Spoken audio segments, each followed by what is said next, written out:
We are here in Medina Hall for MAJLIS-SHURA, Islamic Leadership Council of New York. We have set up these events to address mental health, community building, proactive initiative to combat hate crimes. So let's stay tuned, hearing what the leaders have to talk about around our community. As we get started,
oh yeah, I did in Boston High School. Make the same meal.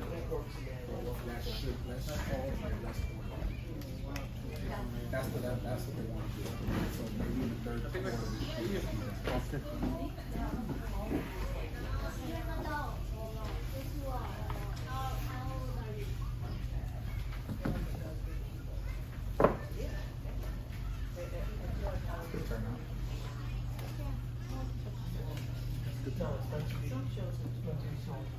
This is just some of us. For me? We have motion Is this everyone? For now, yeah, they can join me, I guess, will be. joining us as we, some people are still. Okay. Salam alaikum. Everyone here is Muslim, but I am. I'm from MAJLIS-SHURA, the Islamic Leadership Council of New York. Maybe some of you know us, maybe some of you don't. Maybe some of our Muslim brothers here are members of us. So today we're doing an event that we haven't done before. We got a grant, alhamdulillah, from New York City Office for the Prevention of Hate Crimes. And for some time, MAJLIS-SHURA has been working with COP CP, and Brother Khan right there, City Line at Ozone Park, Civilian Patrol. Okay. And we've been doing many events with them, like food pantries, distributing really important essentials to the community in need. And we've been eyeing Ozone Park for some time because One, we have a lot of interfaith communities here. It's a very diverse community. And the other reason is because Ozone Park has been a center for violence and hate crimes for some time. And we think of this issue as an issue of being a part of a low-income marginalized community, not because inherently the community is evil. We know that usually when communities are struggling, there is a correlation with crime and violence.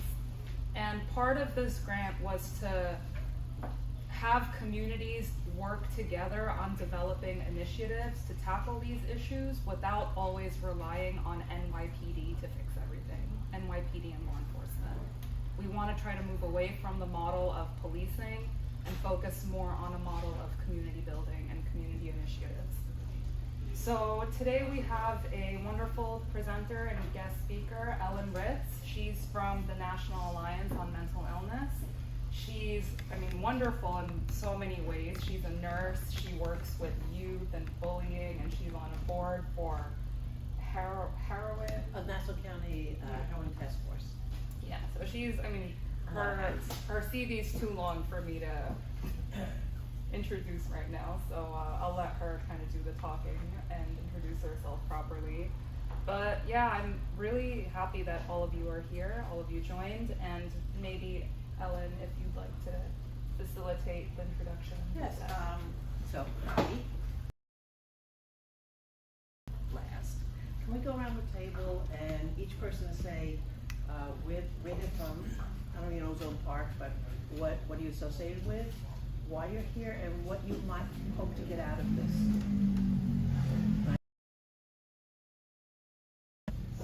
Sure, you want to go clockwise? Yeah.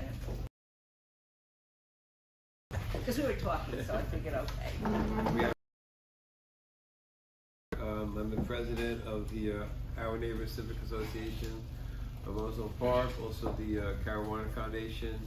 And first of all, thank you for inviting me.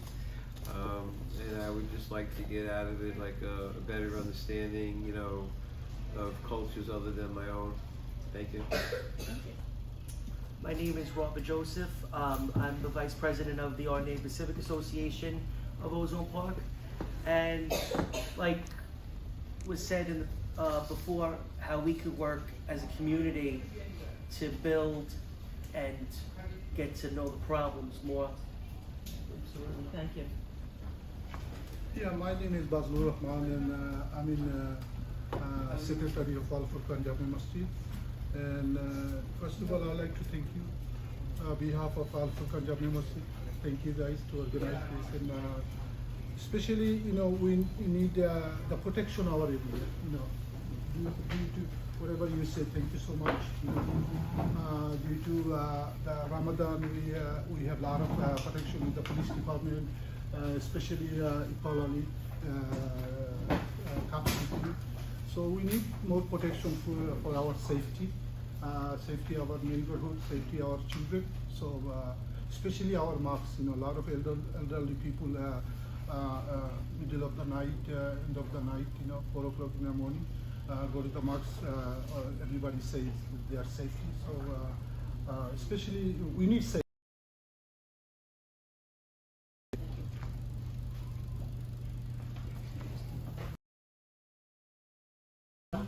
Pagnification boleh. Boleh.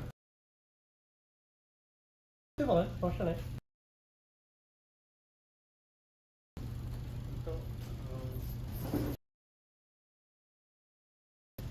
Okay, Sasa. আমার নাম Nazrul Islam. David. Good afternoon. I'm Richard David. I'm really happy to be here. Thank you, Patricia, for inviting me and the great work that this organization and the many partners continue to do. I'm a Democratic District Leader in South Ozone Park in Richmond Hill, and I sit on the board of a number of organizations, including the Indo-Caribbean Alliance, and I identify as Indo-Caribbean. I have to apologize because I'm going to have to leave before probably the end of the program, but I wanted to be here because this topic is so important. Jose Sanchez, I'm a local resident. I've worked for many years with COPCP, great organization. There's a topic I'm definitely interested in. I do a lot of mentoring, and I've done a lot of work with my company I work for, and we've gone into the classroom itself, and this has been a hot topic that we've discussed with many high school students. I myself have been dealt with mental challenges, just I think naturally growing up in New York City, I think we all go through something. So it'd be good to get an insight, hearing from a professional. Hello. Good evening. My name is Mohammed Abdul Hadi. I'm currently living on Avenue, and I'm also helping to the right now. And Alhamdulillah, and so thank you for COPCP, they inviting us to joining with the MAJLIS meeting. And this is very good thing, and know each other whose community was problem. So our community, alhamdulillah, just past the Ramadan is very good, and nothing any significant any problem with us. Alhamdulillah, we hope we're going to continue with all other neighbors get together. When you get together, everything will be success. So I hope this gathering is going to help us in improvement for the future. Hi, good evening. My name is Nurul Khan. I'm living here about 30 years, 66th Street. So I need the more productions to us, our people. Hi, my name is Shual Ahmed. I've been living in this community for 30 years, and right now we are running Bangladesh Sports Council of America. We have 17 of us which running all the sports, Bengali American sports in here. My name is Aaron. He runs the chip, and thanks Patricia for inviting me. I live in the area and I volunteer at the pantry. Hi, my name is Patricia Ramanandan. I'm the lead of the Ozone Park Food Pantry, member of the COPCP, member of the Queens Community Lions Club, and lots more. I don't want to take up your time with that. I do a lot of work in the community, and it's nice to have this gathering here so we all could educate ourselves and not ourselves educate others in mental health. Mental health is not only world. So we can take the education that we get here and we can share it with others, and that's reason why I'm actually here, so I can share this experience with other people. Thank you for having us. So my name is Mohammed Khan. I'm the Executive Director for COPCP. In Bangla, I want to say something. So, আপনারা অনেকজন বলতেছেন আমাদের safety দরকার, এগুলো দরকার, খুবই very important, right? এই রমজান গেছে যেখানে আমাদের কোনো ইনসিডেন্ট হয় না ওজন পার্কের ভিতরে, okay? That was very good, you know. COPCP ছিল, পুলিশ ডিপার্টমেন্ট ছিল, সবাই ছিল, it's good. But আরেকটা বিষয় যেটা আমাদের খুবই এখন দরকার, আপনারা আমার বয়স থেকে অনেক বড়, এখানের যে জেনারেশনগুলো আছে, ইয়াং জেনারেশনগুলো, তাদের কিন্তু যে মেন্টাল হেলথ যেটা, এগুলো কিন্তু এখানে খুবই দুর্বল। যেটা আমরা বাংলাদেশে অনেক একটা কিছু হয়েছে আমরা এটা পাঠিয়ে যাবো, এটা এটা পরে কি আসবে না আসবে এটা আমরা ব্যবস্থা করতে পারবো, বাট এখানে এটা খুবই উইক। আর যে কারণে আমাদের যারা ইউথ আছে অনেক, তাদেরকে আমরা অনেক সুইসাইডের মধ্যে হারাইতে পারি, অনেক সময় ড্রাগসের মধ্যে হারাইতে পারি, অনেক সময় কমিউনিটি আমরা সবাই পাশে থাকলেও তাদেরকে হারাই যায় তারা। সো আজকে মেইন বিষয়টা হচ্ছে যখন আপনাদের কাছে কেউ আসে এরকম সিচুয়েশন নিয়ে, অনেকজনে কিন্তু আছে, ঠিক আছে, অনেকজনে আছে এরকম যাদের সাহায্য দরকার, তারা মসজিদে আসে সাহায্যের জন্য, বাট ওদেরকে আমরা সাহায্য করতে পারি না। তারা আসে আমাদের পার্সোনাল লাইফে, বাট আমরা আমাদেরকে হেল্প করতে পারি না। সো এটা হচ্ছে একটা ব্যবস্থা, যেভাবে আমাদের কাছে যখন একজন আসে, যেভাবে আমাদের একটা ছোট ভাই অথবা বড় আঙ্কেল অথবা একটা বোন, যেভাবে তাদের নিজের জীবনটা যেন না নিতে হয়, ড্রাগসের মধ্যে হারাই না যায়, এরকম আমরা থাকি আমেরিকার মধ্যে যেখানে প্রতি কোণার মধ্যে ড্রাগস আছে, ঠিক আছে। Basically what I said is that the experience from back home to here is much different. The need for mental health awareness, the need to educate ourselves and being there for the people correctly, it's very important, much different than what we have in back home, where we just move on and we become the Superman or Superwoman and just carry ourselves on. Along with that, I've mentioned the drugs, and being there for them. So, okay. My name is Jay, and I work with. I work with Colin with CopCP, and I volunteer. How do you get your name? You look like a young I'm scared. person. Scared. But then again, I can't tell because that guy doesn't look like he's legit 30 years. He looks young too. Very hard to tell. Thank you. I'm glad you're here. Hi, Assalamu alaikum. My name is Medina Zaga. I volunteer for the food pantry once. I would love to volunteer more, but my schedule unfortunately doesn't allow me to. But I saw this, and I care a lot about mental health, and in my culture too, it's kind of like joked upon. It's not really considered serious, and I'm one of the blessed people. I think I've always had a positive approach in my life, and I feel like that's common sense to me, but not so common, and it's very hard for people. And so I'm very like pro the awareness for it. And then regarding like hate crimes, my nephew today had a shooting in his school for the second time in Maspeth, and it's just like very scary to get that text from like my sister and the whole family just worrying. Anything that we can do to like prevent that. So traumatic. Yeah. Hi, Assalamualaikum everyone. My name is Shuli Ali. Also a volunteer for CopCP. Well, more of a civilian. I don't really get time to volunteer, but I do when I can. I'm basically here to represent like the women in our community. As Brother Khan mentioned and the sister besides me, I grew up here, so I'm really aware of everything. But you know, our parents, our mothers, older generation, they didn't have access to the resources that we have now. Even now, a lot of people are migrating from Bangladesh, India, wherever, you know, and they're coming here and they're still unaware of these resources and education, and they lack that. So this is something we're definitely trying to bring into our community. Also, a lot of hate crimes are happening here. This community is very diverse. It's just really sad to see what's happening. So I really feel like this would be very, it will set an impact for this community. Thank you. Thank you. Thank you. So I hope as I go along also, if you have a question or something. 1 second. Oh, sorry. Sorry. We have a. Did we skip you? We did. Come on, introduce yourself. Hi, I'm Pritam. I was part of CopCP, but I actually stopped, but I'm trying to get more involved in it. So that's why I'm here. Nice to meet you guys. Alright, first, Assalamu alaikum to everyone. Greetings to everyone as well. Blessings.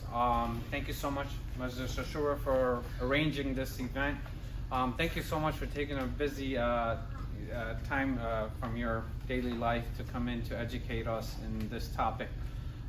So I'm actually one of the founding members and president of COPS,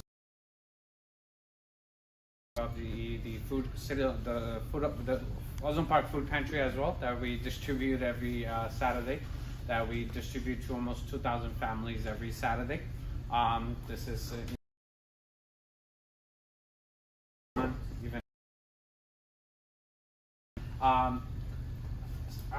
some of the brothers who are here, they've been here in this community for over 30 years, plus 30 years. My generation migrated here. My uncle from 1943, he migrated here. So when we talk about, you know, mental health, it's a very sensitive topic, issue, especially to our culture, because we lack the knowledge of what we are talking about or what it is. So educating that, taking it back to our house and trying to see how we can observe from our children and to see how we can start, you know, there's definitely culture barrier in the Bangladeshi community. There's culture barriers. There's parents, you know, children barriers. There is the education barriers. What our generation, our previous generations, when they came from Bangladesh, India, Pakistan, Italy, doesn't matter where they came from, they brought that culture, that mentality here. And what they try to do is try to, you know, mingle that with the children. For an example, 7 years old. My dad, he came here as an immigrant. He knew nothing but working and providing. That's all he knew, right? He didn't know how to communicate with me. He didn't know what my needs were. He didn't know how, you know, he didn't even know English to even help me out in school. Goes for my mother as well. They're worried more about what is going on in your school. What should they're trying to make the ends meet. So what we're doing is we are the next generation, right? We are the next generation, and right after, we are the future generation or current generation. You can say that is going to be the future, but we are trying to train the youth. I'll take Tate as an example. Last 2.5 years, 3 years, he's been with us. He's here, that's why I'm speaking about him, but we have about 4 to 5 kids in our organization that went from, there were good kids, but I'm talking about improving their grades. Principal being they're recognized by the principal. Forget that. Even the parents have so much respect and love for them, the communication, the understanding, what their children is doing is teaching them. I was going to point back, not just at my son, Patricia's son as well. The youngest kids that we have who come every Saturday to hand out food. What they learn from that is, why are the people on the line?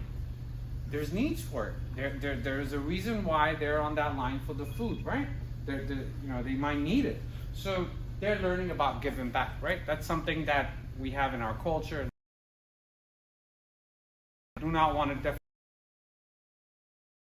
but a lot of our members in this community who don't have this kind of services, and I'm pretty sure this won't be the first event.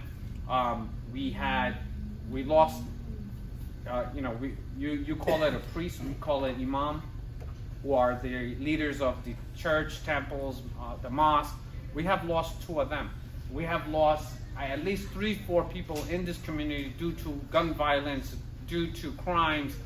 Forget about the robberies. Forget about the victims who are being attacked while they're coming home from work. Imagine what the family is going through. Like Sister just mentioned, shootings going on in school. How can parents, how can the generation comprehend that and understand that? Where can they go for help and support? So this is something that our community lacks on very much.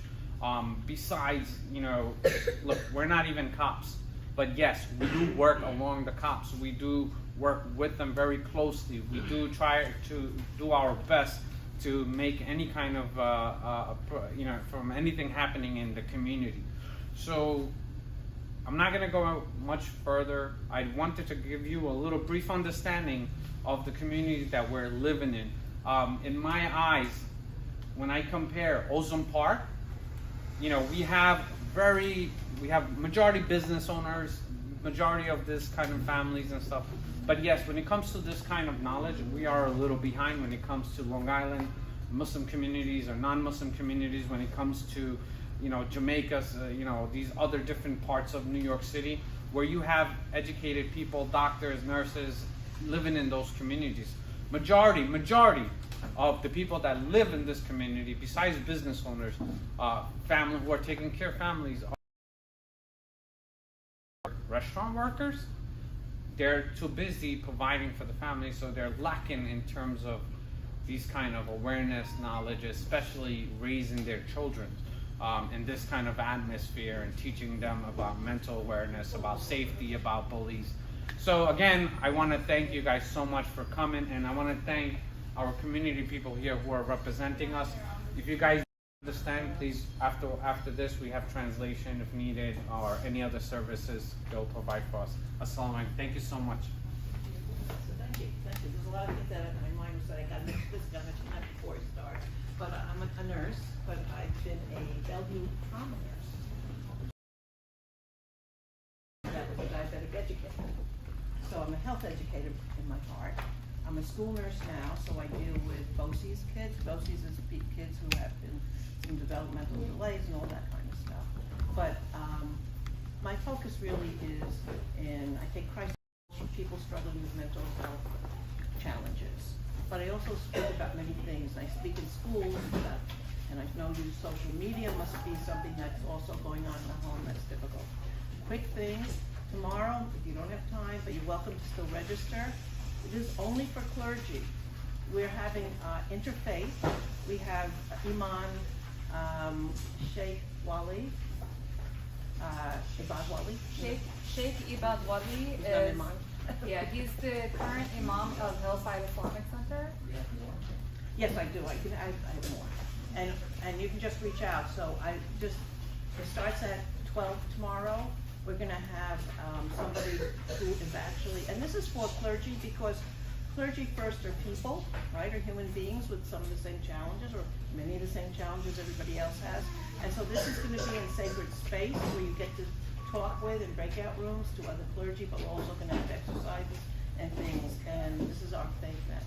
Because people of faith, who they turn to? Faith leaders, right? And faith leaders need to understand about mental health and how to support people who are struggling. And you can lead, and this is some of the things as community leaders, I want you to walk away with, at the end, some of the things you can do. The strength in this room is huge, and each one of you can make a huge difference in the world around us. I remember when I was young and sitting on the porch, you know, when these 16, 17-year-olds said, Dad, the world has so many problems, how can I make a difference? And what he said to me, make a difference right around you. It spreads out like a pebble that ripples out in water. And that's what I ask of you as you leave here. Be very conscious of touching other people, you know, in contact. So some of the things I do want to point out, I mean, you are an important piece, every one of you, in changing the disenfranchisement, the disconnection, the lack of hope that's in your community, as well as all the other things that bring people to violence or to feeling less than. And all of those not only lead to violence, but they also lead to mental health, mental illness, or I call them mental health conditions or mental disorders. And that's underneath a lot, but it's not under everything. So I do that violence should not be associated with mental health disorders. People with mental health conditions are more likely to be actually victims rather than perpetrators. I need you to understand that because our media always paints this guy, well, he's mentally ill, that's why he did. No, people are angry, but the bottom line of the anger is the disconnection, the loss of hope, sometimes bullying and fear, you know, not belonging. And this is where all of you, and each of you, can make a difference. And we're gonna go over some of the things of creating connection between other communities here as well. Because as we say, if you had wars and everybody would hate each other, you'd never have a war. Because people are people, right? Even though, and as a nurse, one of the things I learned early on is to understand diversity, understand culture. Because I can't talk to you about what you should eat for diabetes or something else if this is not in your culture. So we said this is important, it's interesting, but it's nothing to be feared. And that's really where a lot of the community is struggling, as well as, it's funny, I talk in many communities, diverse communities. And one of the things is people say, in our community, nobody wants to recognize mental health or mental illness and mental health conditions. And I have to tell you, it's so funny, I always say I go to all these different places, no matter where they are, and people have the same thing to say, you know, the stigma. And I'm just gonna start right away telling you, one of the things to change stigma is a biochemical imbalance in the brain. It is not somebody's fault, it is not something that somebody did to them, there's a predisposition genetically, but trauma and stress can bring it out. And I want you to understand when it comes out. It comes out in the late teens to 20s, and it's because of the frontal lobe. I'm trying to make it a little simple, but what happens is kids grow up, and during the times of growing up, if families are fighting and arguing in there, their nervous system gets changed. If there are things that happen in school, bullying, so that frontal lobe holds on to the trauma. It stays there. And then late teens to 20s, and we call mental health conditions as depression. I want to say a few words about anxiety because everybody has some. Bipolar, psychosis, but there is treatment for everything. I promise you. Doesn't mean the treatment is easy, but there is treatment. And I get calls for the most difficult cases because I see where we can go, what you can do. One of the things I do want to offer very early on, so I don't forget, that I do run classes and support groups, and we take people, and I would love to take people from your community, it's all Zoom right now, and have them do the classes, and then trade them to bring back either support groups or the classes to your community. And it could be in you can get the material in English, I hope somebody's bilingual, and they can bring it back even in your language. And I'm offering this to you just contact me. My number's all over the place. Everybody has it. And people tune into my classes or groups from Canada, Texas, Florida, wherever. And so I really would love this to be something that you can also have in your community. The people I pick and the people I hope you pick to do this would be somebody who's not negative, somebody who sees positivity, and somebody who would be ready to do this kind of an education lessons. It's 8 sessions. I do 11, but I expect communications about a lot. So I don't have 11 times 2.5 hours to do this tonight, but I'm going to go over some things. So again, the lack of safety. Listen to what happened in school, the fear, lack of connection. And this is something that I want you to hold on to, so we're going to talk at the end, things you can do. The lack of hope. Oh my goodness, I see my parents struggling and I don't know if I'll ever be able to do anything, right? All of that. So the challenges have actually been increased by COVID, right? Because there's been deaths, there's been not people been able to have the things that distract them, like going out to dinner, and businesses have suffered because people don't want to be exposed to COVID for the 2 years. So you have financial stresses in the families or in communities. You have, unfortunately, deaths, loss of mental health conditions, very much so. And I so appreciate not depending on the police, because we do call the police when there is a crisis, but I teach what words to say to get somebody into the hospital for treatment who's either in mania or psychosis. Psychosis is delusions or hearing voices. It is a biological imbalance that, treated with medication, quiets down. But there is no treatment that is just medication. You have to be therapy to look at how you view your stresses in life. Remember that. Medication can't do it all. It's how you look at things that happen, and as you look that people do things because of their problems, and even though it feels bad to you many times. Thank you.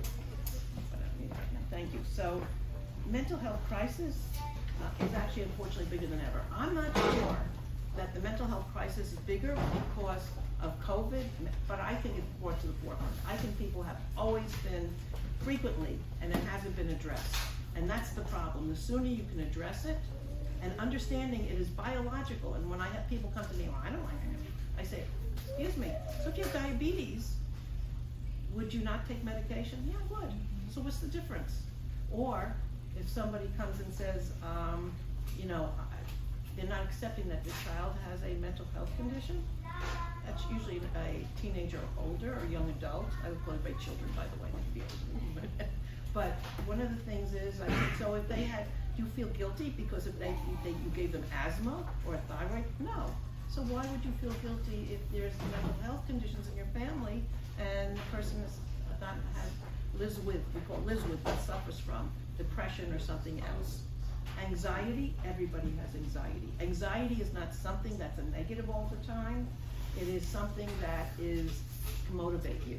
So if you're a student in school and you say, oh my God, I'm so nervous, I'm so anxious about the test. So then I say, well, what do? Look at what you can control. And I want you to take this away because this is really important. When there are situations, look at what you can control. Can you control another person? No. But you can control how you react and what you say and what you do. And I promise my families and people that if you change how you react, what you say and what you do, and you're fairly consistent, I promise you'll change people around you. Of course, they'll look at you like two heads if you change something that you've been doing a long time. But as long as you're consistent. And so really, one thing is really, remember, you can't look at what you can control in situations. So the child who has a test, you can't control what the teacher gives.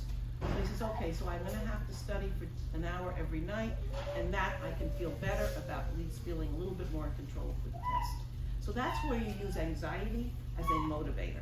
Mental health conditions are usually seen and diagnosed when there's a behavior change. The behavior change is usually the first two things. One is the pull back, the isolation, the withdrawal from friends, family, and not being able to relate. And the second thing is actually not being able to focus. Someone who's been good in school and suddenly is not, it's not that they're being a bad kid. There's no such thing as a bad kid. There's no such thing as bad people. There are people who are stressed and struggle, but it usually has to do with one of the things that happen in that frontal lobe that's maturing, it matures as late until late 20s, not so early, right? Late 20s. So remember, there's a long way to go for that maturity, but it doesn't mean it doesn't keep changing. If any of you have children who are late 20s or 30, you see suddenly they have an adult brain, and they don't roll their eyes every time you say something. So if you really try to notice that. But what happens is that when the frontal lobe starts maturing, frontal lobe controls emotion, executive functions, thinking, feeling, impulse control, judgment. And so when this happens, and the frontal lobe lets out this trauma, and someone is depressed suddenly, sometimes they have bipolar, which is mainly ups and downs, and that's episodic, it's not continuous, or psychosis, which means you hear voices or have delusions. What happens is that noise in the head actually distracts you from doing a job, from listening to your family well, and so what's some of the stages? What does anger cover over? Anger is a secondary emotion. It covers over the vulnerability feelings like frustration, hurt, fear. Oh my God, am I ever going to be able to concentrate? Am I ever going to get rid of this? What's wrong with my child? They can't think, they can't relate. What happened to them? Are they lazy? No, something happened. I believe that people will do what they can do, and they don't do what they can't do. If you want to change behaviors, notice positives. Everybody, whoever knows me, which is a lot, I'm a 3P woman. Perseverance, which most people have. Patience, which very few people have, including the people struggling or the families or the people in the community. And the third is positivity. You want to change behavior, including in connection that I'm hoping that you're going to carry forward, is find what that little something that somebody's doing well or did well. It doesn't have to be a big thing. And you start building them up to feel better. And that's where you change connection, and hope is really somebody seeing something good in that person. See the best in a person, they will be their best. And I mean it, and that's where you can change. Can I interrupt Yes. for a minute? Yeah. It's interesting that you say that, because earlier the brother mentioned the sensitivity of mental health in the Bengali community, and you mentioned a very key word, positivity. It very much tends to be the case within the Bengali community that we are quicker to criticize than be positive and bring out the positivity and acknowledgement of people's achievements. So if it's not just the big yeah, that's what I'm thinking. It's not just big happens in that culture as well. European culture. Every adult, I don't know why, they go towards a judgment and criticism. And if you really want to, and people go away from what doesn't feel good, right? You do, I do. But you go towards when somebody sees something good in you and positive. And so what I say in my family, and I release my classes saying, zip it. Unless you have something helpful or positive to say, zip it. And you've done your work. It starts at birth with children, and you've done your relationship and work by the time they get to be teens.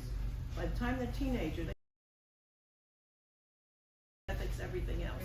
So remember that connection is really important. And one of the things, please, if you're going to disagree or argue with anybody in the household, please don't raise your voices. You change the nervous system to that baby, that 2-year-old, 3-year-old, whatever age it is, forever. That person will be anxious, doesn't feel safe. You want the household or where they are to feel safe. And you can disagree calmly, and that's okay. Or you take it away from them. Because it's really important that you bring a child up with this feeling of positivity, being safe. And that's where some of these kids who are really violent, they may not have a mental health condition, but they may have a lot of non-connection, even in the home where they were brought up, or people yelling, you stupid kid, or you rotten kid. And so they feel like there's no hope. But you can change that. I promise you can change that. As I go through life and I have people in my groups, one of the things in one of the peer support groups, which is people who are struggling, they said there's no judgment here, there's no criticism, we can talk and be ourselves. So, those are the kinds of things which is really important. before you say anything, stop and think. Is this gonna be really helpful or positive? Because we all do it. And my daughter reminds me, she has said, Mom, I have my own, I always thought my anxiety showed her how much I loved her, right? And she has depression and anxiety, and she's now actually a psychologist, but I've been on that Bronco ride of and that's how I come to NAMI, that she, suicide and all the other stuff that we went through, and now she's really in good shape, but it took years, patience. And so one of the things she said, Mom, I have my own anxiety, I can't handle yours. I said, okay. And she's done a lot of things. One of the things that people have, and many, you're gonna deal with families too, guilt. Guilt is a human emotion, and what I say is, it's about the past, and I say to myself all the time when I said should have and could have, right? But guilt is about, I should have not done that. You cannot, and I say to myself as well, you cannot change the past. So let's look on what we can learn from what happened, and let's use that going forward. It is such, and you do that with children. Instead of saying, what happened? If you ask open, easy questions, you want to bring up resilient kids who are critical thinkers, and I think everybody wants that. You never say, what happened? You say, what happened? The calmer you are when you speak to people, especially as faith leaders, but anybody else also, the calmer you are, the stronger you are. The more emotion you have, you distract with your emotion, and people. There's a lot about communication, which I didn't think I was going to talk about, but it's really such an important key, because communication and connection can make a difference. And when you have something important to talk about, whoever you're going to be talking about it, pick a time when you're relaxed. That's self-awareness, knowing that I'm really tired, I'm exhausted, I'm irritable, whatever it is that you are, sit. Do not talk about it. Wait and pick a time, and that's self-control. And as you model self-control, you will teach self-control to people around you. And that means saying, okay, I'm really tired, let's talk another time. But being able to really express that you are aware and that you have self-control, it is huge. You give to me, and if you do something that wasn't right, say, I'm really sorry, I'm working on it, or I will try to do better. You give people permission not to be perfect, because nobody is. There's no such word as perfect, and there's no such word as normal, and all that kind of stuff. Really, really important. So I do want to say that I can leave out. So 1 in 4 people, particularly young adults, struggle with a mental health condition. 1 in 4, and I think there's many more, and half of those do not get treatment because of stigma, and maybe more. By the age of 24, 75% of mental health conditions have come out.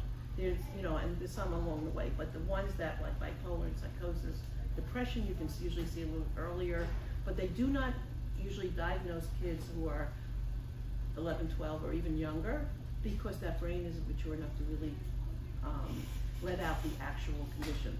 So never get caught up with, I'm sorry as a teacher, but never get caught up with diagnoses. Don't get off, worry about that. People need to learn to live with the symptoms. In other words, when you have a racing mind or you're depressed, and that's the strength of us.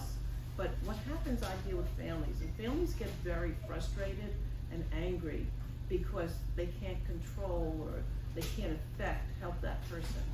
You can support, and that's what I teach a lot. How the family can support the person who's struggling, and you can.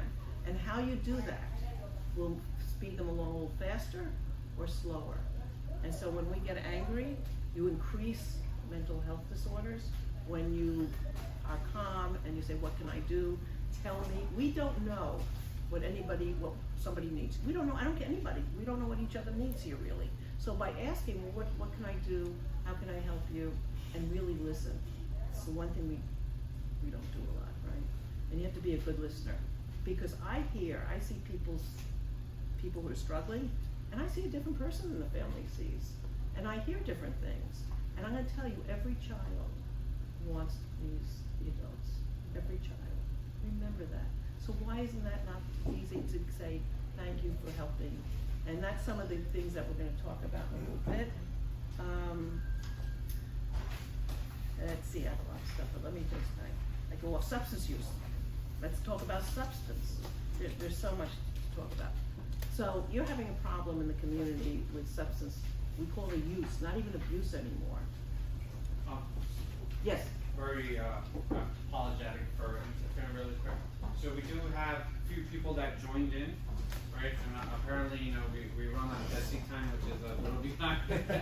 But I just want to introduce a few of the people that came in so the community leaders and organizations are aware of. Can we just start with our community member here as well? My name is Bilaluddin Fakhrul. I live in Ozone Park. Yeah. And I have a couple of questions, if you give me a chance. Yes. I'm going to continue clockwise, right? Sharif Uddin, he is also one of our community members, who's also in charge of one of the biggest finishing constructions to get it open finally, officially. Brother Sharif, you want to? I don't. I'm currently the secretary of the mosque, so came with the invitation. Sorry, I was late. Of the things to do, but I'm glad. We have another brother, Atiq, who is here. He's also a business owner who owns next door business, and also. I'm going to introduce, our. He has so many titles and names. I don't think anybody needs their introduction, but please. As he said, my name is Misbah, I'm the resident of this East New York and Ozone Park. I grew up all my life, almost 41 years in this neighborhood. I'm a founder of a non-profit organization. We do the same as you do. Our mission is we help helpless people. We workforce program, ESL classes, mental health. We also federal, state funded also. Our organization about $1 million capital funding. We do work with very closely with the community and PS 214 and 159. We also have an after school program, also working in weekend program too. So, at substance use.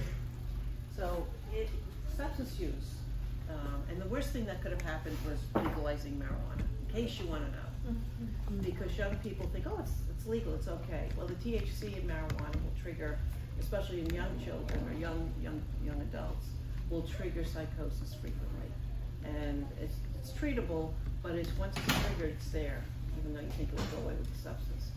Sometimes I think when I deal with people that they were actually struggling before, and they get into the substances, no matter what the drugs is, actually too dull that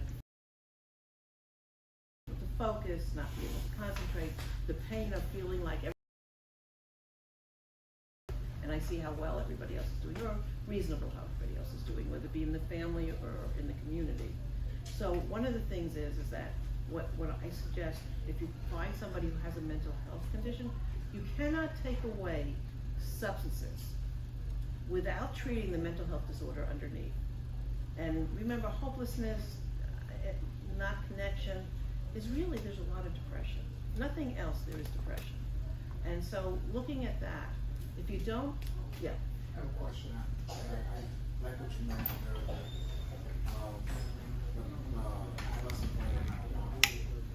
Is there a part of the brain on an adolescent after they're developing that gets turned on when they start using drugs, and just some young people just cannot turn it off, and that leads into addiction?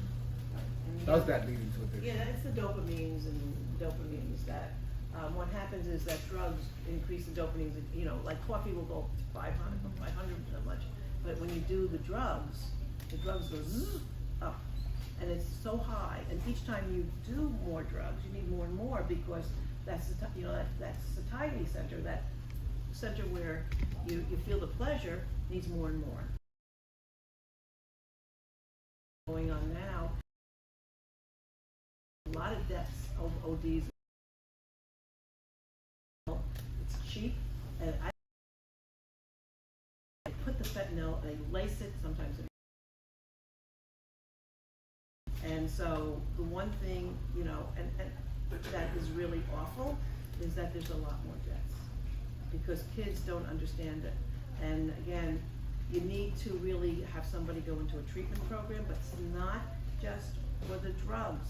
Because if you don't develop, these are unhealthy coping mechanisms, that's what we call it, unhealthy. So you have to substitute it. When I'm anxious, when I'm upset, when I'm nervous, what am I gonna do? Run around the block, whatever it is for that person. It's not one formula. And remember, everybody's unique, we're all unique.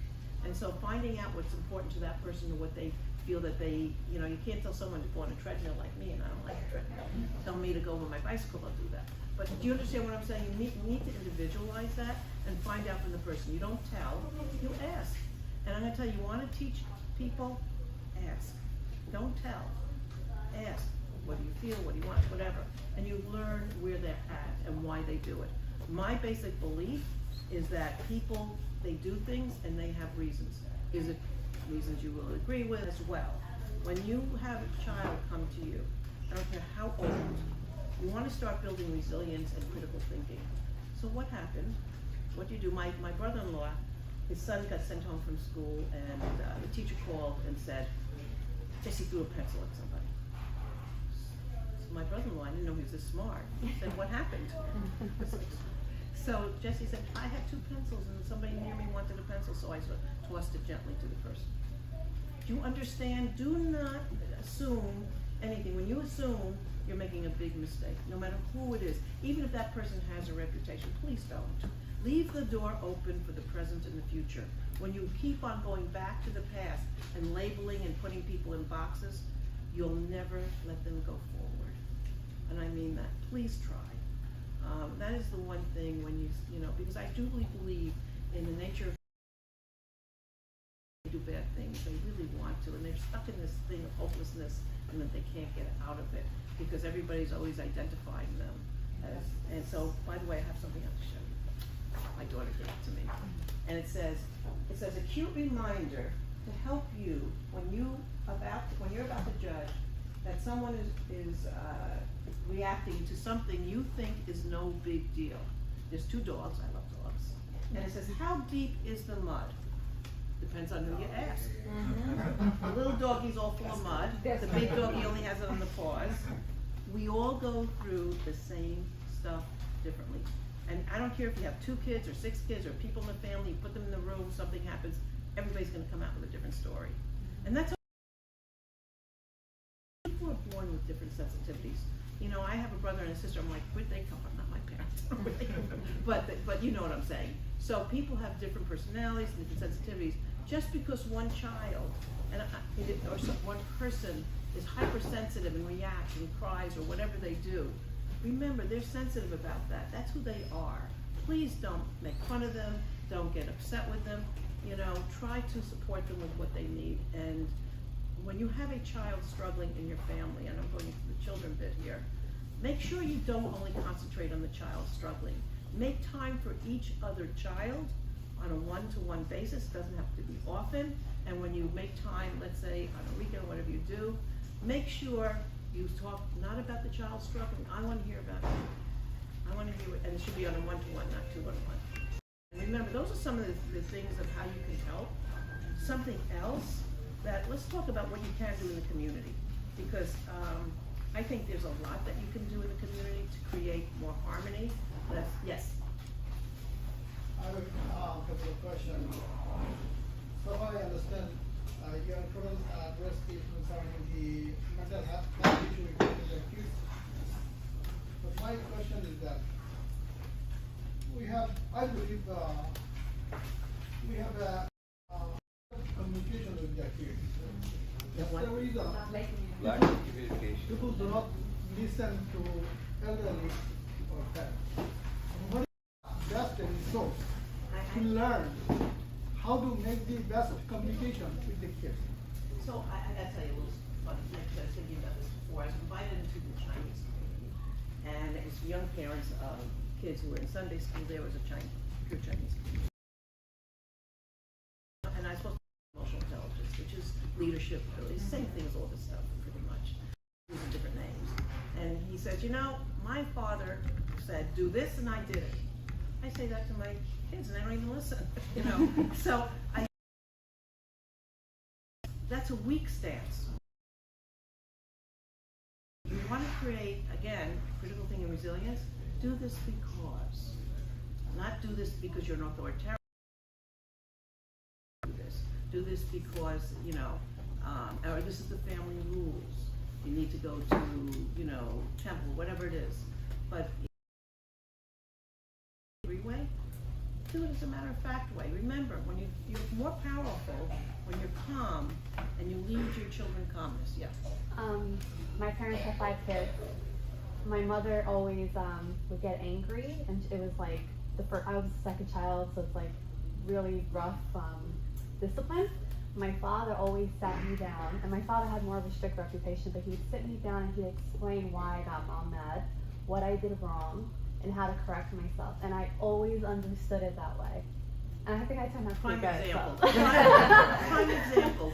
When you say what happened to a child who may have done something wrong, or what could you do to change next time, but you got to leave the door open. When I have families that I talk about contracts, because their kids are not staying on medication, they're not going to therapy, and these are kids who really need this kind of stuff. And so you have to have consequences that may be difficult. Take away the phone for a short time, because you want it to be uncomfortable, but not terrible, but uncomfortable. So next time you do this, I'm going to take the phone away for 8 hours instead of 4. So you always have the door open for, you're choosing the behavior. I'm not doing this to you. You're choosing the behavior, and this is the consequences. And that's how you develop people having choices, empowering the children that I'm not controlling you, you're choosing the behavior. But this is what happens when you choose this. And you don't do it in a mean or nasty way, because then you're putting kids against you, and they're gonna test you and do the wrong thing. When you do it in a way that's calm, kids will appreciate it and actually turn out really, really much better. Also, I don't know if you were here earlier, this might answer a little bit of your question, but can you just go over the 3 Ps again? Oh yeah, okay. I have a lot of little things, so 3 Ps, zip it, and the 3 Ps. I think this is also important for the 3 Ps are perseverance. I think everybody has perseverance, and hopefully most family members do. Occasionally get somebody who's having a lot of problems themselves. But perseverance, patience, very few people. And the more patient you are, the stronger the person that you're helping or dealing with will be. Because if it's on your time and pressured, it's not gonna happen. You need them to figure out. People don't like to make mistakes. People don't wanna do wrong things. I mean, they really don't. And so if you can instruct and leave that door open and be patient, instead of angry and nasty, you give them a chance to change. And the last way, we didn't finish the last, is positivity. What? You know, we have to learn something. We should be able to at least close to the kids, toddler, youngster. So that don't listen sometimes. Their thinking is that we don't know nothing about it. How old are you talking about? Like 18, 20. You've done your job by then. What do you mean? So I think what he's trying to say that it could have been what I was mentioning earlier, that culture barrier. So what he's trying to say is obviously, you know, when they say to their parents, you don't understand what I'm going through, right? That's because they forget that they were here way before. They know what this reality of the last 10 years, 15 years, 18 years that he has raised them, what it's been like in this community. I think the kids find it challenging. All the kids do. When I was young, I can speak for myself, I always blame my parents that they don't understand me. Today, I got an answer for it. They didn't. They came from back home. They had the back home mentality. So this is the same. Listen, the thing is, tell me so I can understand. And you want them to say, so tell me so I can understand. Be secure enough and stable enough to be able to say that and to listen. And that's a truly strong person who can listen and say, tell me. That's what open mind. Let me just intervene. I wasn't talking No, to you particularly. No, I want to explain what's the problem is intervene because I've been working in this field for almost 10 years. Abuse substance is very rare in our community and mental is very rare because we do, CAPCP, we do have a sport organization, whole summer plus whole winter we do sport with our kids. We help them with the homework help. We have over 1,000 kids. They come together, they are the only problem where we acknowledge the challenges here because this is an underserved community, majority parents, most of the parents, they working all the time, they have to work hard, more than 8 hours a day to sustain, and they're not giving enough time to the children and the discipline. And an underserved community, mostly in school system, which is taking advantage of it, which is, I know what you guys came out of the solution after doing million researches. And I'm a practical researcher, and I found the problem is, the biggest challenge is in our school, they try every kid to put on Title I classes, special ed class, so they can get Title I funding. Second, they also put ACS because sometimes after they chill, sometimes they slap it, sometimes they yell it. It's not that intentionally parents do, the old way of our culture, and that's why they call ACS on it. They find a way, I can acknowledge at least 20 families. I just want you to know what situation in this neighborhood, at least just to leave ACS behind. Because ACS is another ridiculous agency. They find a case just to get their favor and everything. And I'm a very expert on this, and I know what's the situation because daily basis, and I'm not talking about 1, 2. I know you're a big organization. I'm dealing with at least 10,000 and more kids. No, and I appreciate that. I'm not, you know what, I gotta tell you, people come to me with all kinds of very tough problems. And the system, a lot of system problems. But I choose to try to I have outreach in many hospitals because I'm trying to help and support families. But I choose to look at what can we do? What can we do? And one of the strongest things is that a parent, what the parent models, what people model as religious leaders or community leaders, what you model, kids will learn. For patience, and you do slap a kid, even if it's not hard, I know it happens, and the parent just say, I'm sorry, I just really should have better self-control. But what you're communicating is you're trying to tell that child to have better self-control. Don't you, so I know things happen, we all do things that we say, oh my God, what did I do? And that's okay, because that's life. But to be able to say, well, I really didn't mean it, and I know it's hard for parents to say that. I lost a little control, but I was really unhappy with what you did. And so that communication will help keep the connection, and will change a child, and not just saying, okay, I got slapped, I'm gonna slap it. How many people do what you've been done to? A lot, right? Even something that's not even significant, right? And so that's what happens to many people. Yes? I think it would be a great idea to bring parents together, like in the mass, parents to come together and teach, talk, like older generation, and talk with the youngsters. Right. And they could come together and they would learn that, okay, we can have it this way, and you have it this way. How can we reach halfway there? Because born in Guyana, it is different from growing up in New York. And I experienced that firsthand because with my children, we didn't do things the way they're doing it. And it's 100% different. In education, in culture, and in parenting, all of that. It's so different from here.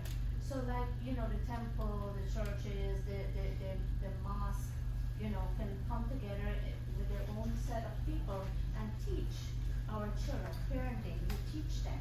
And for parents also to learn what they're doing, what they're going through, and how we can help them. Can I ask you a question? Do you think that the parents who are struggling with this, because the children are doing totally something different, do you think they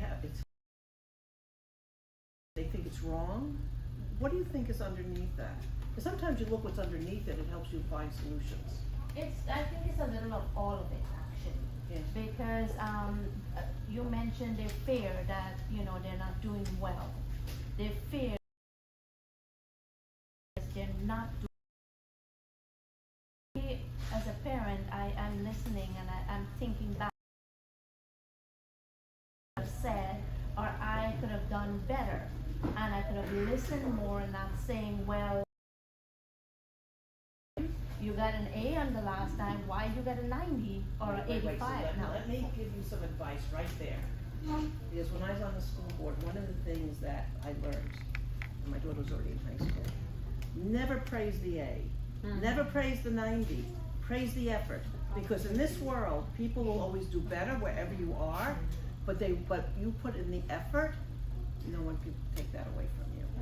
And so be careful, because there's a lot of kids who go off into the world, are very bright, but they go into depression and problems because they don't get the A, they don't get the whatever it is that they think. And I mean that. And so I've seen it firsthand. Also, Temple, they have something called youth empowerment, and that's amazing. It's like every Saturday he gets up at 8:30 in the morning, he goes there. Sometimes he doesn't want to come home, but he goes there every single Saturday, and they teach them so much, how to behave, how to listen, how to address. They even help them with their homework. If they're struggling, they have all ages that can help them. Some of the kids that goes there is not, speaking English, and they're not even Hindu, but they go, and it's really great. So, these Majlids and churches and stuff can have programs like this also. And that was one of my suggestions towards the end, just one second, is to really create, and I think the youth is where it's a good place to start. Yes. And having community, I don't care if it's art things, something that people be in, different kids have different interests, and bring the different diverse cultures together, because I'm not saying you shouldn't do adults too, but one of the things I did in the school board, that there was some naysayers in the community, and so they're troublemakers. But anyway, so what I did was, let's get them on the committee. Actually, they were no longer naysayers. I was hoping they'd be a little bit of a naysayer on the committee, but they aren't. But what you do is you bring people in to positions to help in your areas, whether it be in your faith or in community things. Put them in committees that are in charge of bringing out, of developing some of the things. Let me just see what I have. Health fairs. There's after school could be sports, creative writing, arts. Summers you should utilize the kids doing things together. And you have to come from the kids. What do you want to do? And that increases. Parenting classes in there too. Parenting classes. For the parents, not for the kids. We start with the kids and add them because they need help also, because it's frustrating sometimes for them to understand. And one thing that they speak little English, and the children was born here, and they speak little of their language, and it's hard to communicate. It's a disconnect a little bit. Yes, very, yeah. It is hard. That's why I know a lot of people continue to speak their language in the home, because when they go to school, they learn English, and the children will be dual language. And actually, that's young people. It's very good for their brain development when you do two languages. Exactly, and some of them learn only the language at home, and then when they start going to school, they don't know any English. I had some people that, they're having a hard time with that also. But you know what, so you recognize that, and if there's extra lessons, or you can get a group of people together, I mean, that's where you can also get community together and have some lessons. All of those things are, and it can be a different, well, actually, different languages, it should be the same language. But that's where you get people as connection, and that's where you don't lose people. When you have connection and you give them, in that kind of things, actually they're learning. Look, there's realities that are really frustrating. It's difficult to kid, no matter who else. The first thing you do is you empathize. Yeah, that really is difficult. Do you hear the difference? Always, and a lot of times people are afraid, oh, if I say it's difficult, if I recognize how hard this is, then it's gonna get bigger. Just the opposite. It gets smaller. You feel like, oh, I'm understood, I hear. Just like the gentleman said, how can you, if they don't understand, you say, help me understand. Do you know the empowerment you give that child, that person, doesn't even be a child? So, and he had a question. My question, yeah, she is right, but our community people, our community based, those kids are growing up, our cultural community, I mean, they think that parents don't know nothing, although they know the parent has a degree from abroad, which is like in my country, Bangladesh. Some of them master, some of them graduate, but they try to ignore it, although they know. When you ask something, why spending more time playing with a computer game rather than doing homework? They say, no, I did everything. I said, no. My question to the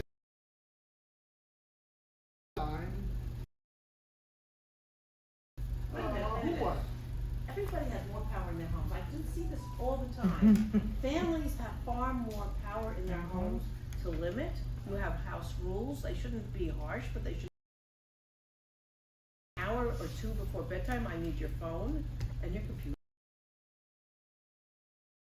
Read or whatever it is, because you stay awake too late.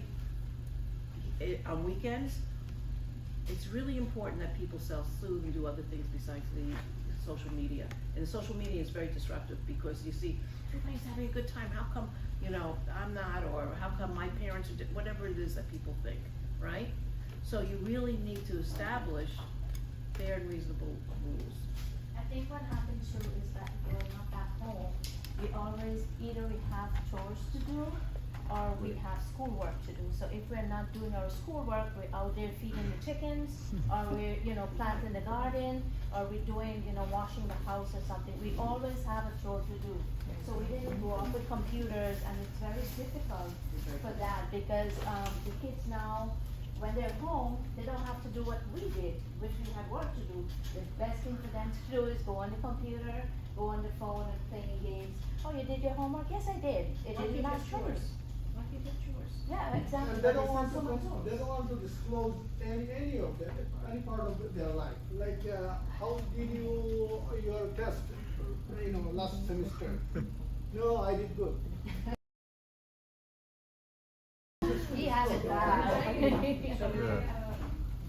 Add on to what this brother's saying, because I'm from the younger Bengali generation, so you're like my parent in this case. From what I'm hearing, from what Ellen is saying, and what you mentioned earlier, the disconnect in experiences, I think the way we as kids, when we grew up in this generation, sometimes our experience,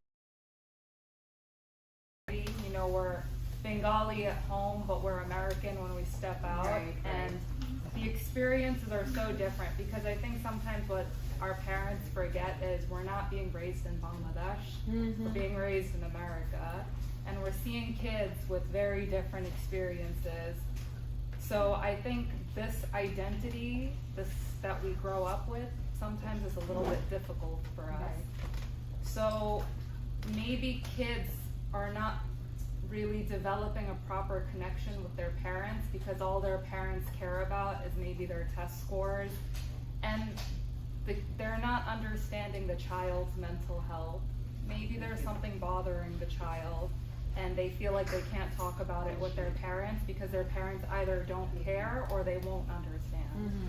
So the communication becomes very superficial. How did you do on your test? That's good. But that's the end of the conversation. There's no continuing, okay, how are you feeling? Is anything bothering you? Do you, those deeper conversations don't always happen in Bengali households. But the secret is when you ask that question, any question, and they give you an answer, you cannot have a reaction. What is the resource? What do you say? Coming here and understanding. I think it's a very tough situation. The transition from wherever country, whether it be Bengali and it doesn't matter where, it's a very hard thing to come from a place where everybody in that society has certain values and certain chores and certain ways of life, and you come here and it's almost like a free-for-all. I'm sure that's how you see it. And that's not just in your, there's such a mix. The good thing is, I guess, that the United States is a mix. The bad thing is that it's a mix, that you have, it's that transition is the hardest thing in the world. And I think probably having it within the communities, support groups or something, it doesn't have to be support groups, but groups of people, parents getting together and really talking about, how do I maneuver through this? Right. Because you feel alone in your house, but I'm sure there's many, many families that feel the same way. And maybe you can problem solve, or somebody can lead, or whatever. Sometimes the way you approach the child or the way you approach them, because I find personally, what I know is report card time. So as my son, how did you do? And that was wrong. I have to give him time. And giving him time, he came home, he relaxed and had a snack and sometimes put on the TV for 30 minutes and he said, oh mom, I got my report card today. And you would not guess, and I find that the way I approached that, I had to change that, and in that way it came easy to me. So maybe you can approach it in a different way. Have a conversation first and have a snack together or something, some way, and then bring it up, let it up. For a lot of people your age, right? Your age and your children's age. When a child is very little, when they're 1, 2, 3, 1 year old, they'll go like 5 minutes, they'll do that. But one 8 grade, starting aware of the world. Yeah, they feel like you're born with it. Okay, the kids start to learn, they start becoming within themselves. They don't want to go to and they don't go ba ba ba ba mama mama. They don't rely on food. They'll make their own food if they need to. They'll warm the food up and go on. That's true. They become 14, 15. You expect them to come and call you by mama baba anymore? Oh, no, it's not happening. Also the puberty kicks in. So. Exactly. A lot of times what happens is when they're 1 year old to 8 year old and they call you mama mama, you don't even talk to them. So where does the problem actually start? The problem starts with when you are treating them like when they're young. When you don't acknowledge them. In the Bengali culture and the Ghanese culture, and most of our cultures really, the kids come with a bad grade, you beat them up, you give them you yell at them and so on. When you do that, you think the next time they're going to come back and say to you, hey, listen, this is how my grades are? That's why when you ask them for results at when they're 16, 17, they're going to answer you? But that's not the only thing you should be asking them. Exactly. When my daughter was growing up, we had a ritual at bedtime. We talked about what happened to the day. You make that connection right along the time. But you don't, like what you said, they come home, have a snack, and talk about, if you want to, how was your day? Don't talk about anything. The less you talk, the more they talk. And when they talk, you don't really don't have this, oh my God, try not to react because it closes the communication door. If someone tells you, and this is for everybody, something that you hurt me, you upset me, blah, blah, blah, you're never to defend. You're never you and what you did or didn't do. You need to say, thank you for telling me. And either if you disagree, you say, okay, I'll think about it. But by defending, it's more about you than about them having something really difficult to tell you that they may want to really, and open that door. You've got to keep the communication door open, particularly as teenagers go, and all the time, of course. And you're right, people don't always pay attention, and you should make time for family time, for fun things, not just religious things, but something where you just sit and you do something together. Whether it be, if you don't have it every weekend, it could be a couple times a month, whatever that is. Those are very important connections of memories of things that we create. I'd like to just add one thing real quick, and I was going to mention prayer. Okay, that's why I was free. One more say about thank you. In our community, as you said, Bengali-based community. But as I said, we want to learn parenting. When I came to this country, I saw the magazine named Parenting. So I thought myself, I need to learn something about parenting. Parenting is easy. But when as time is passing, this is the difficult things to learn. Not difficult things to learn, but the difficult to take care of kids. That is Because wonderful. if you don't know the tools, resource. Parenting, right? Yeah, parenting. The kids are getting older. Yeah. Things are changing, right? No, but So I do not blame the kids. Know how to treat them, how to I think approach what them. happened too is that we were locked of time and we always in work. And, you know, back then we didn't know any better. All we did was work, come home, do the washing, the parents, you know, mom is working, father is working, everybody's working, so. First of all, I just want to say, I thank you for being so open, so vulnerable, and being able to ask or to say what you have. I mean, because if you're more open we are, the more we can either learn or look at things. And the strength in this room is amazing. I do want to read, before they leave, let me read one thing that I really like, actually. I am only one. I am only one, but still I am one. I cannot do everything, but still I can do something. And because I cannot do everything, I will not refuse to do the something that I can do. And that's where the power of each other is. Yeah. It's Edward Everett here. Thank you, that's beautiful. I'll just finish off with a couple of things. I just want to say two things to something you mentioned earlier and something Ellen mentioned earlier when it comes to parenting. I think it's really important to listen and not lecture, especially when your kids are old enough to start critically thinking this innate and tell them what to do. And they no longer want to hear the lecture, they just want to be heard. Yeah. So that's one thing I wanted to say. So I think and the other thing about being on the computer all the time, maybe it's something that's more, I don't know, I know this is a generational thing, but I also feel like because within our particular culture, kids stay at home more, maybe their parents are more restrictive and don't let them go out. We're at it, well, not me anymore, but teenagers are at an age where they're constantly seeking some kind of dopamine, or they're constantly seeking something to keep them happy. And maybe at home it's the computer environment and they're addicted to it. And maybe for other kids it's substance abuse and drugs and, you know, variations. And I think having that dialogue and environment within the home where kids can talk to their parents and creating a healthy environment from a younger age will be the thing that kind of helps parents help them grow more disciplinary habits. So it's just one thing I wanted to say. So I respectfully disagree with that, right? Because the parent is an authority figure, right? So what you need more of is peer-to-peer, okay? You need to have retreats where like kids could talk to other kids and they can, brother, you know, they can. Brother, can you please take these resources with you? And even though there's not a book about parenting, right? I think he's going to bring them. Oh, we might, okay, I was just gonna say that. Okay, thank you. So even though there's not a book about parenting, but like Patricia was saying, you know, it would be nice to have like parents of 6 kids meet having their first child, you know, because there is no book, you know, There is no you know, book. It's all but about experience, yeah. you're right, but like people that have experience, like, you know, like I don't know, like when I couldn't urinate like when I was little, so they would like run water, there's something like that, you know.